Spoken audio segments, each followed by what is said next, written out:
This problem here has been unsolved for 43 years. I'm gonna see if I can do it in 2 weeks. Huh? Hold on. Why on earth would I be able to make any progress when all of these great mathematicians before me haven't? Well, I have something they don't. Alright, and then we just hit enter, and... well, Alright, so day 1 was spent looking at any existing papers related to the problem and any partial progress, stuff like that. But before we get to that, let me introduce the problem properly. The question is, for any integer a, are there infinitely many n such that the totient of n divides n plus a? Some of you are familiar with the totient function already, but as a recap, the totient of n is the number of numbers less than n that are co-prime to it. 10, for example, shares prime factors with 2, 4, 5, 6, and 8, and doesn't with 1, 3, 7, or 9, so its totient would be 4. Another way of calculating the totient of n is doing n times the product of p minus 1 divided by p for all prime factors of n. So if we had 360, which is 2 cubed times 3 squared times 5 squared, its totient would be 360 times half times 2/3 times 4/5, which is 96. This method is the practical way of calculating totents. The final important fact for now is that if r and s are co-prime, then the totient of rs is just the totient of r times the totient of s. So for example, the totient of 11 is 10 and the totient of 9 is 6, hence the totient of 99 is 60. Alright, so with that we can look at what's already known. This website of all the Erdős problems lists these two results, giving us two values of a for which the conjecture holds true. For any prime p, the totient of p is p minus 1, which arises naturally from our formula. Since there are infinitely many primes, there are infinitely many solutions for a equals minus 1. The second part is slightly more interesting. It's saying that if n is in the form of 2 to the a times 3 to the b, then the totient of n divides n.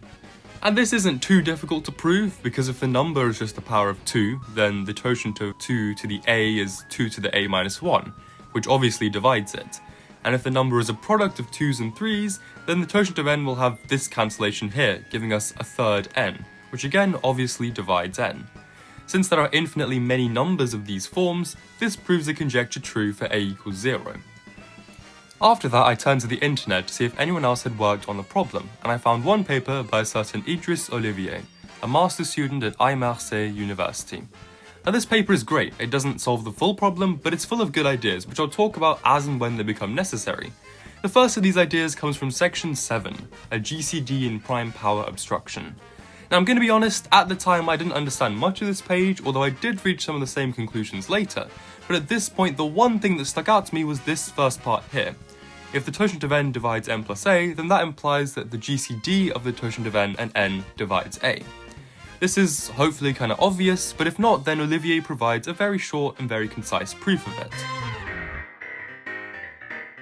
In essence, because the GCD divides both n and the totient of n, it will have to divide a. Now what I really wanted was for the converse to be true, for being a multiple of the GCD to imply that it satisfies totient n divides n plus a, because then if you found infinitely many n with the same GCD value, you'd have found this huge family of a for which the conjecture was true. Obviously this is way too good to be true, as if you write everything out in terms of the GCD, you end up with a new constraint.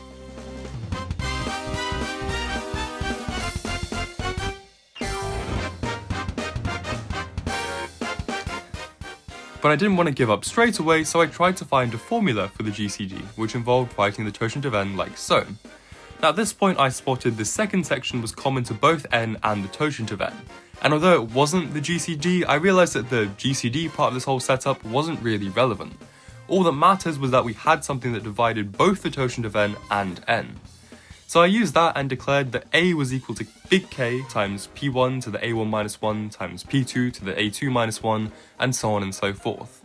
This transformed that earlier constraint into this. I then quickly expanded that left-hand side when there were 3 prime factors and got this mess, leading to a possible value of k based solely on the 3 prime factors of n. And that was it for day 1.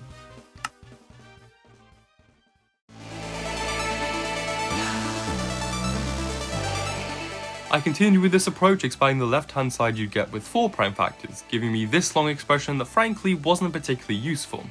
So I returned to the 3' case and decided to do the unthinkable and actually calculate something. I worked out a value of a for 900 and lo and behold, the formula actually worked. And then I calculated the next value and then I worked out the difference and oh look, it's the totient of n. That's really obvious, of course it's the totient of n, the right hand side has to go up in multiples of the totient, duh. This scenario where I came up with something new, then simplified it and realized it was blindingly obvious, would become a common occurrence over these 2 weeks. Anyway, I finished the day by writing out an incorrect formula. I turned a P1, P2, P3 into an n over P1, P2, P3, and didn't notice because my example was 900, a square, meaning that in my specific case the values were identical.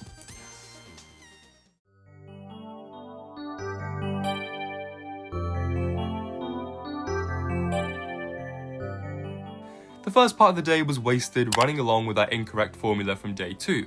It was all just a load of trial and error with a heavy emphasis on the error part, because literally nothing worked, which isn't surprising given that the formula was wrong. Then came the central idea of day 3, when I realised that for a given n, all the possible values of a were defined by k times the totient of n minus n. And what I did was take the totient of n and turn it into the product of n and the product of p minus 1 over p across all the prime factors pk of n. Now the reason for doing this is because the second part, which I wrote as capital Phi, at least I think it's a capital Phi, will be constant for any n that have the same prime factors. So for example, big Phi would equal 4/15 for 30, 150, 480, 3750, or anything composed of just 2s, 3s and 5s. And so for the product of just 3 prime numbers, P1, P2, P3, which I called big P, the possible values consist of p phi minus p, 2p phi minus p, 3p phi minus p, etc. Now the idea was to consider multiples of p, where the multiplicative factor x only consisted of the 3 original primes. So if p was 30, then all the numbers I mentioned above would be valid multiples. The possible values of a for xp are xp phi minus xp, 2xp phi minus xp, and so on and so forth. Now unfortunately, I missed that second x at first because I'm bad, so I had just minus p at the end, so I thought you could have this cool thing going on where some values of a turned up in multiple sequences for different values of x. Sadly, since the second term is xp, each of these sequences starts somewhere different, and so you don't get this clean alignment. Now at this point I was a little frustrated because I had 0 good ideas thus far, but that would change on...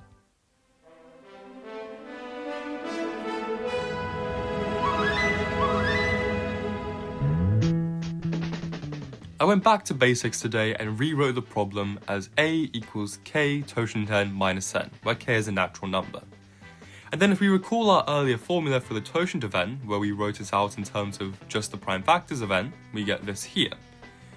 And combine that with expressing n in terms of its prime factors, we get that a is equal to k, p1 to the a1 minus 1 times p1 minus 1, and so on and so forth, minus p1 to the a1 all the way up to pk to the ak. Then we pull out the common factor between our two terms to get a written like this. So if a equals 1, then both of these brackets have to equal 1. The first constraint tells us that if a equals plus 1, then n has to be square free. That means that no prime factor can appear with an exponent greater than 1. So n could never be divisible by 25 or 27 or 64 or anything like that. I didn't see this at the time and ended up proving square freeness much later on, but it doesn't really matter because Olivier proved it first.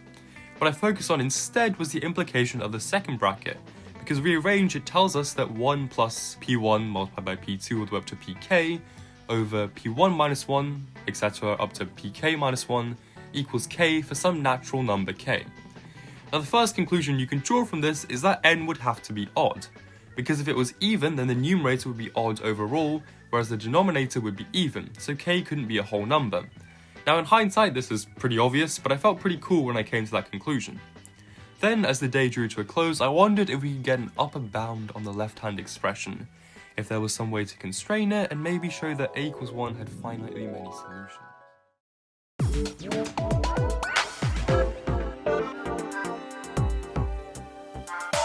As your primes get bigger, the left-hand expression is basically just p1 times p2 up to pk over p1 minus 1 and so on up to pk minus 1.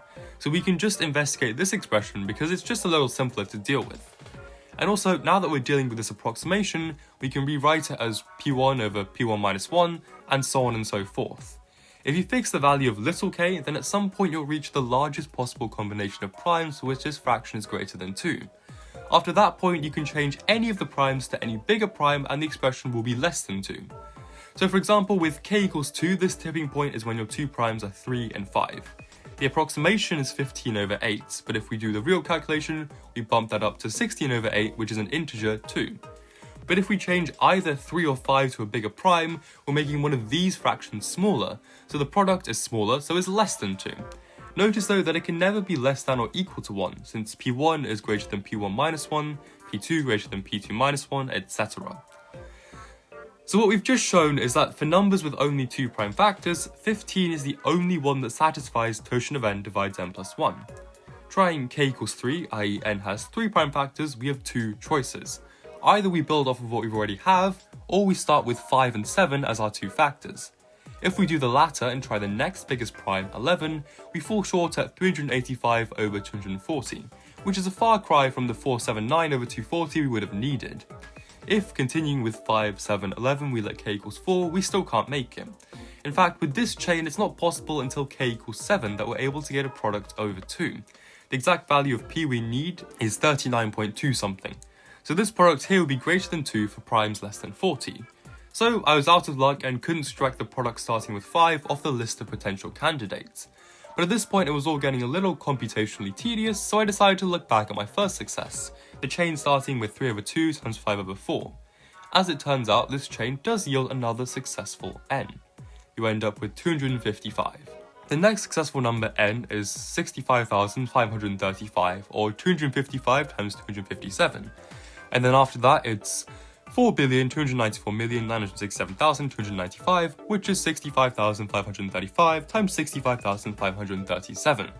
At that point, the chain stops for a reason we'll get around to much later when we talk more about this specific family of solutions. But that was all for day 5. We found some solutions and found that unfortunately, there wasn't some big group of them we could discard.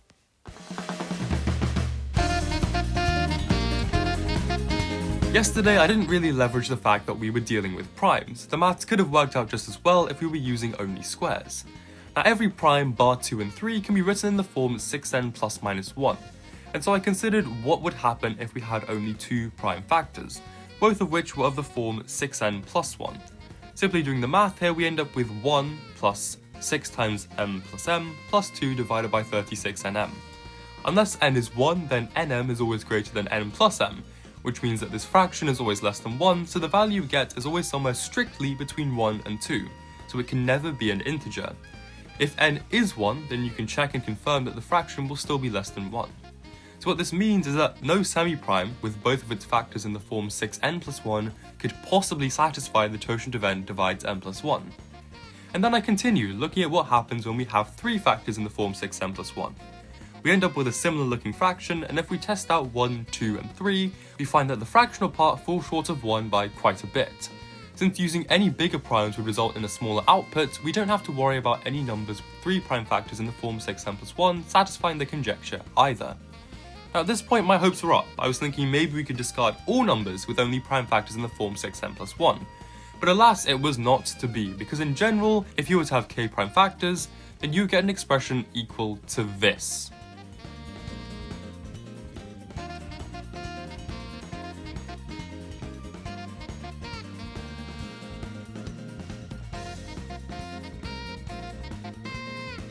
Now, if we want the primes in the initial numerator to be as small as possible, which we've already established will give us the largest possible output, then that corresponds to letting a1 equal 1, a2 equal 2, and so on and so forth. So on the output side, that turns the denominator into 6k factorial, and the leading term in the numerator becomes 1 over 1 plus 1 over 2 plus 1 over 3 up to 1 over k times k factorial. Because when we multiply together all but one of the a values, that's the same thing as dividing the product of all of them, which is k factorial, by that a value. And since our coefficients are 1 through k, we end up with a harmonic series up to k times k factorial. Since we know that the harmonic series diverges, we know that eventually the leading term of the numerator will be bigger than the denominator. So the fraction will be greater than 1, which means that it is possible for the initial fraction to equal 2, or indeed 3 or 4 or any bigger integer, so we can't naively discard all numbers built up from 6n plus 1 primes. Now, something I didn't consider until right now was that the numerator leading term wouldn't actually be the harmonic series because not every number in the form 6n plus 1 is actually prime. So I don't know if that changes the conclusion, I don't imagine it does, but hey, let me know in the comments if this is a big issue or not.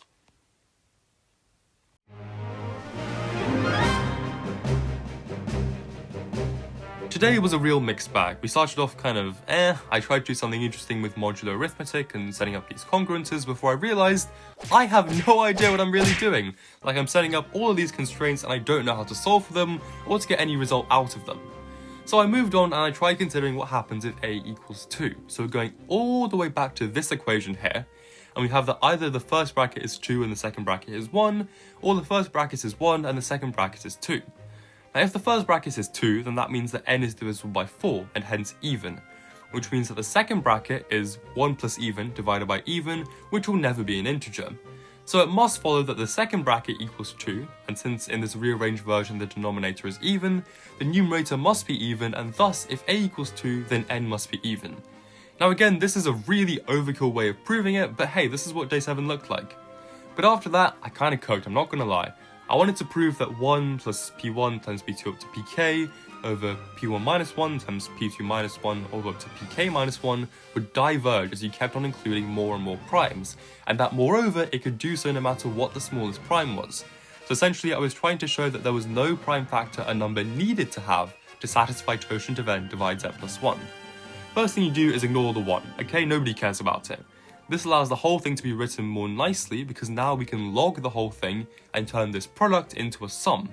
Now if we divide through by p, we get the sum of log 1 over 1 minus 1 over p, which we can pull an exponent of minus 1 out of. Now this is useful because we're working with logs, so we can just chuck it outside the bracket. Now hopefully some of you are looking at this and know what I'm about to do next. No?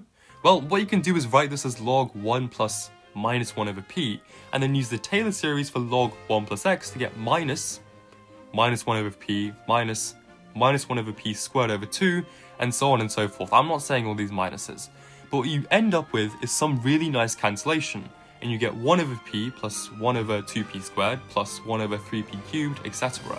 So this sum here, which is the log of our actual product, is the sum of 1 over p plus 1 over 2p squared, etc. across all the primes. And this expression here diverges, because the sum of the reciprocals of primes diverges no matter which prime you start at. Thanks, Euler! So the log of this product is infinite, so the product itself is infinite, so we're all good. No prime is required as a factor if you want the totient of n to divide n plus 1. We're halfway there, yippee! If you've enjoyed my mathematical meddling so far, please like and subscribe because I know that most of you haven't done so yet.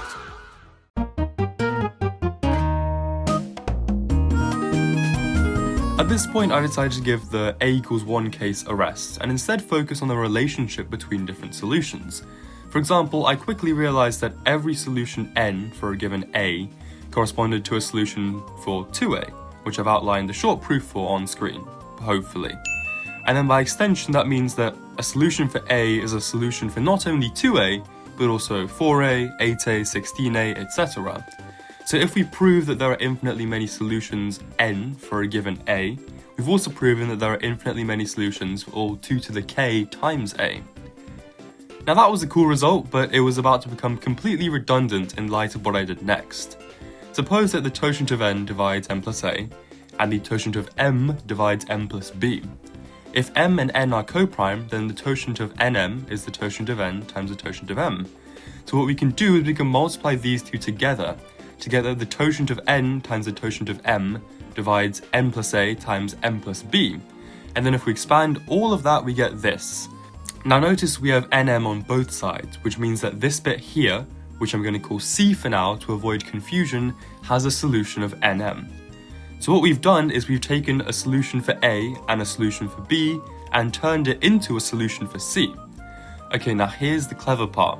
We're going to let n be a prime, which means that a equals minus 1, and we're going to let m be a number in the form 2 to the k times 3 to the j, which if you remember from the start of the video means that b must be 0.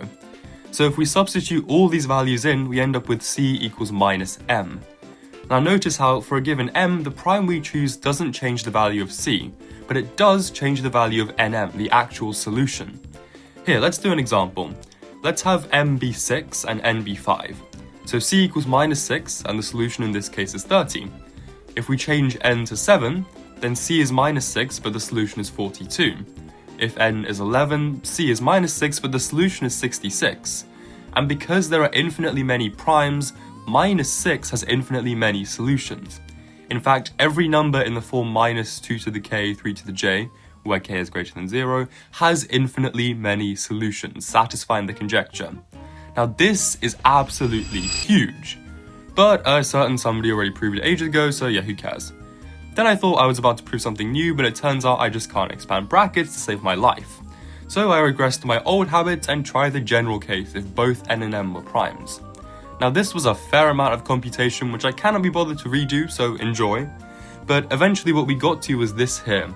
This bizarre surface where every point with integer xy coordinates has a z coordinate which is a possible value for our c. So we've got basically the opposite of what we need. We have, for a fixed n, infinitely many plus c's instead of vice versa. So what we've now got is that any number in the form 1 minus p1 times 1 minus p2 times k plus 1 times big K plus 1 minus p1 p2 has at least one n for which the conjecture is satisfied. To clarify, p1 and p2 must be two distinct primes, and both k's are non-negative integers. Because of this, we can collapse the k's down to just n, and then n can be any natural number. We can plug some numbers in and see what happens. If we have p1 equals 2 and p2 equals 3, then the sequence is 2n plus 6. So what that's telling us is that if n is 6, then every positive even number satisfies totient of n divides n plus a.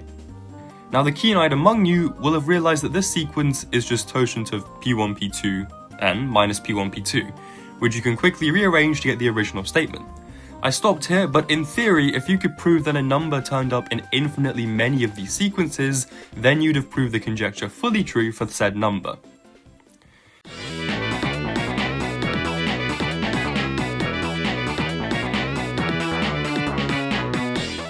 Whew, that was kind of a long day, but don't worry, this one is much shorter. Today I used some code to go through some low values of a I did +1 up to +6, and wrote down all the numbers n for which the divisibility condition was satisfied, alongside the quotient.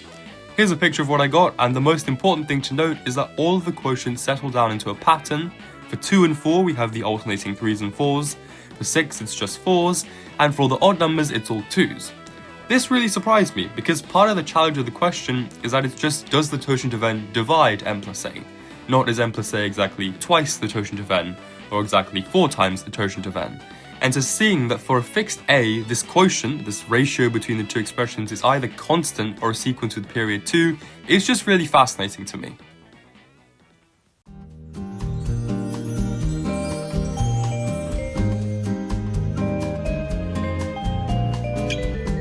So I decided to start focusing on the +6 case, and assumed that all n, as had been observed thus far, satisfied n plus 6 equals 4 times the totient of n. Before I dived in with that formula though, I decided to break down the existing solutions, and more peculiar patterns began to emerge. Once you get past the initial noise, it seemed that all but one of the solutions could be put into a family, where each successive solution was a multiple of the last one. Now the bigger family we'll get to later, but if we look at the smaller one, we can apply the formula we had to try and work out what the next entry in the family should be. So we let n equal 55,290p, and that means that the totient of n will be 13,824 p minus 1, and solving for p gets us p equals 9,217. The only issue with this is that 9,217 isn't prime. It's 13 times 709, so if we actually calculate this new number and its totient, it doesn't work. If we instead guess that the next entry in this series will be 55,290 multiplied by 2 primes, so where before we had p minus 1, we now have x minus 1 times y minus 1, then it takes a few lines of working to get there, but what we eventually end up with is this factored form of the whole expression. And we can use the fact that both x and y have to be integers, alongside the prime factorization of the right hand side to get our two new primes. Neither of which are actually prime, so that's clearly not going to work. Now I could have tried like, oh, what if it's 3 more primes? But A, I couldn't be bothered, and B, I'm pretty convinced that it should only go up 1 prime at a time. Instead, I tried looking at things generally. So if we have some n that satisfies n plus 6 equals 4 times the totient of n, and then we look at np, where p is a different prime, We can substitute that into the initial formula, and then what we can do is we can take that 4 times totient of n and substitute it with n plus 6. And that's a lot easier to deal with, and it allows us to rearrange everything to obtain a formula for the next required prime p based on the current largest family member n. So if we stick in 55,290, we get out 9,217, so the formula works as expected. So then I applied this formula to the a equals plus 4 case, where we have 2 separate families. And we'll ignore the plus 4 family until tomorrow, but we can use the recursive formula for the plus 3 case. And we get that our next prime is 1,297, which actually is a prime.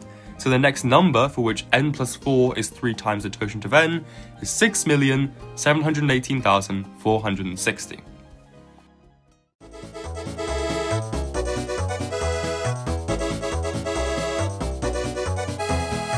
Now to address the elephant in the room, the other family. If you look at the ratio between successive family members, you get 3, 5, 17, 257, and then you would get 65,537. These numbers were also the ratio between the other family when we had a equals plus 6, and the only numbers less than 10 million for which the totient of n divides n plus 1 are products of these prime factors alone.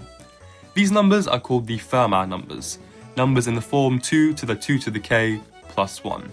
So f0 would be 2 to the 2 to the 0 plus 1, which is 3, f1 is 2 to the 2 to the 1 plus 1, which is 5, and so on and so forth. The pattern just continues. Now up to and including f4, all of the Fermat numbers are prime, and then after that it's believed that none of them are. Now why would the products of Fermat numbers satisfy this divisibility condition? Well, it's time for a fun proof. We start with the well-known identity that the product of the first k-1 Fermat numbers is the kth Fermat number minus 2. Then we consider the totient of the product of the first k-1 Fermat numbers. Now luckily they're all distinct primes, so despite the fact that it is quite bulky to write out, it's not too difficult to see that the totient is 2 to the 2 to the k-1, whereas fk-2 is 2 to the 2 to the k minus 1. Hopefully you can hear the difference in my voice there, or it's obvious from what I've written on screen. So we can plug that into the divisibility condition, and the left-hand side is half the right-hand side, so boom, we got a solution. After that, I decided to return to the a equals 1 case for a bit. There, the recurrence relationship we looked at yesterday would be p equals n plus 2. So for example, 15 is the solution, so the next one will be our new prime, 15 plus 2 times 15, which is 255, and so on and so forth. Now I combined this idea with an earlier one where we classified all the primes as 6n plus or minus 1. If n had an even number of prime factors in the form 6n minus 1, then the next prime we'd multiply n by to get the next solution in the family would be 6 times something plus 1 plus 2, which would be 6 times something plus 3, so this supposed new prime would in fact be a composite number multiple of 3. So that means that any prime in a valid family must have an odd number of prime factors in the form 6n minus 1. Not entirely sure how useful that is, but hey, the more you know.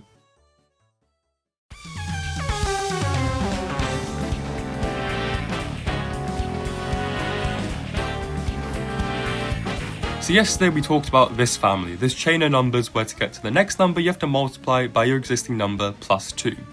Now yesterday we focused on the Fermat numbers, the chain starting with 3. But what if the chain started differently? What if it was 5? Wait a minute, I recognise those numbers. Those numbers were the ratio between all the valid n's when a was plus 4, just 2 days ago. And that 5, 19, 97 chain we had for a equals plus 6 also follows the same rule, although it burns out much quicker. So it seems that this recurrence relationship right here is fundamental not only to the a equals 1 case, but also all non-negative integers. It also seems that it can start with 2 numbers which aren't 2 apart, so it's in no way restricted by the twin prime conjecture. So hypothetically, if we could prove that for a given a there are only finitely many starting numbers, and that every family chain ends up producing a composite number at some point, at which point the chain is dead, then we'd be going places. We'll focus on the second of those points for now, and just look at the families that start with twin primes. The first number n will be just the prime p, and to get the second number we will have to multiply it by p plus 2, and then we'll have to multiply by p times p plus 2 plus 2, which can be rearranged very nicely to p plus 1 squared plus 1. Then if we work out the next prime to multiply by, we get p plus 1 to the 4 plus 1, and after that we get p plus 1 to the 8 plus 1, and so on and so forth. Numbers of these forms are called the generalized Fermat numbers, and ideally we want to prove that they can't all be prime, because that's what's going to end these families of valid n.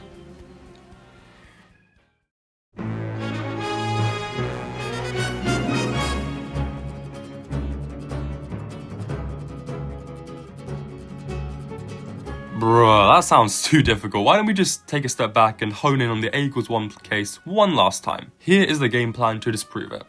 Step 1. Show that all valid n are in a family starting from a single prime p. Step 2. Show that such a family could only start with 3. Lastly, step 3.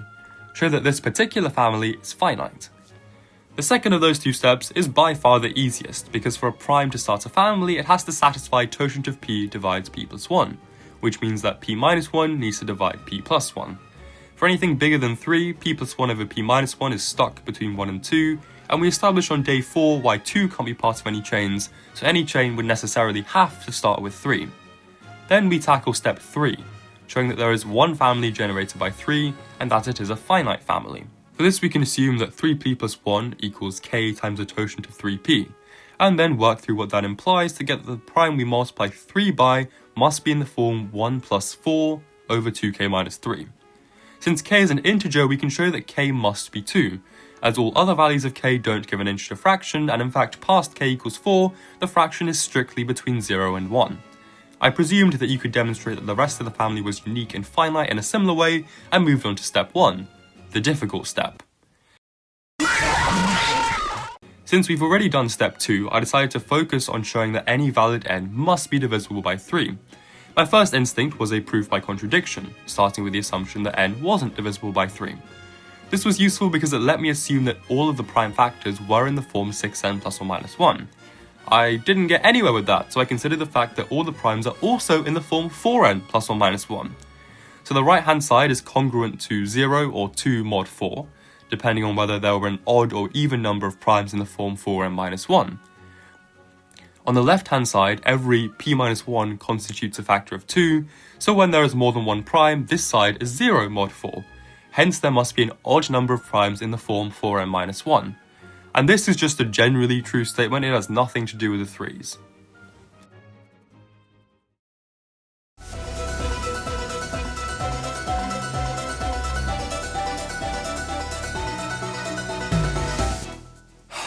Day 14. It truly was a day, a final scramble of trying to prove things that were likely neither necessary nor sufficient. A day filled with modular arithmetic, plus minuses, n's, k's, p's, m, x's, all the variables in Greek letters one could ever wish for. But ultimately, as the sun set on this mathematical empire filled with riches, I had naught to show for it.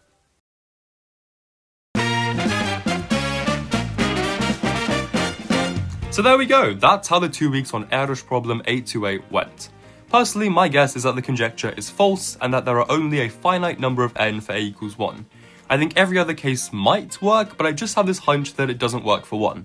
Overall, I'm pretty happy with what I did. I managed to prove some big things that were already known myself, and also came up with some smaller new things that could be useful. If you're ever bored, I'd really encourage you to try out this problem. Hopefully some of the things I've said in this video have sparked some better ideas in your head, and maybe one of you listening will be the one to solve it. I'm also going to link both of Professor Olivier's papers in the description. The first one is pretty approachable, the second one slightly less so, but they seem to go far deeper than this video, so definitely worth checking out. And finally, if you enjoyed this video, please like and subscribe. This is by far the longest I've spent on a single video, so your support would mean the world to me, and thanks for watching.